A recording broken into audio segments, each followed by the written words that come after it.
Olá a todos. Estou vindo aqui falar um pouco sobre esse caso tão difundido agora a respeito da mulher de Planaltina, que foi flagrada na rua.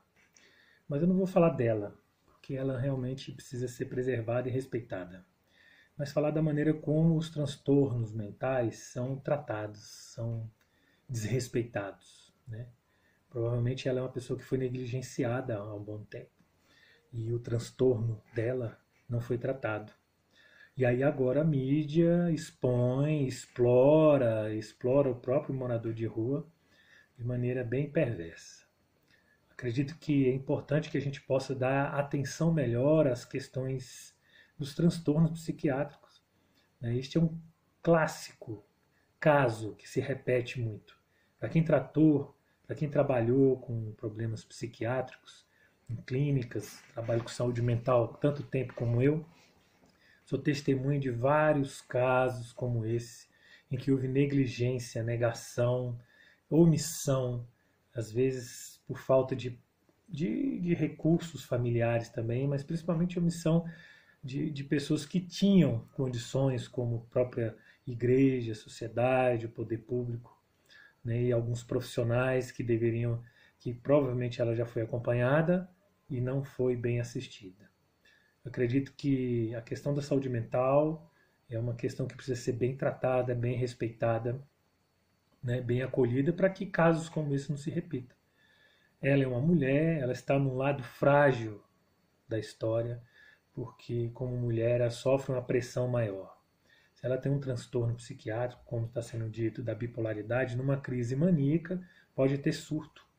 E nesse surto, o risco de morte para ela e para outras pessoas é claro e óbvio. Isso tudo vem dessa sociedade, do culto ao corpo, da falta de assistência, da falta de acolhimento, do julgamento e toda essa ideia, que inclusive as próprias redes sociais também são muito utilizadas, a ideia da aparência. Tem uma pergunta de rede social que é importante repetir aqui. Como está a sua vida fora das postagens? Como está a sua vida fora do story? Né? Então é importante que cada um possa observar em si mesmo, né? Como que está sendo a sua postura diante da sua vida, como é que está a sua postura diante das suas dificuldades, da sua saúde, como você tem cuidado da sua saúde mental, né? Porque precisa de cuidado. Ainda mais vindo desse tempo de pandemia, que tudo se ampliou mais com respeito à saúde mental.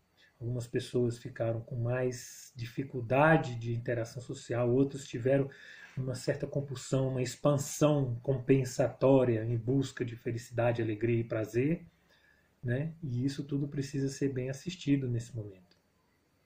Como psicoterapeuta holístico, nas individuais eu tenho observado essa polaridade, né? Quem tinha uma dificuldade de se relacionar socialmente ficou com uma dificuldade um pouco maior. Quem tinha uma dificuldade de permanecer mais recluso ficou com essa dificuldade um pouco maior, meio que desequilibrando essa relação. Então eu acredito que a reflexão fica aí a respeito desse caso, que é um caso que está sendo muito exposto, mas que infelizmente é muito comum, apesar de não serem muito divulgados. E nesse caso é importante que tenham respeito, né? Não deem audiência, né? Não exponham a pessoa, tanto a mulher como o marido dela, como o próprio morador de rua. Tenho respeito pelas pessoas, tenho respeito pela mulher, tenho respeito pela saúde mental. Isso é importante.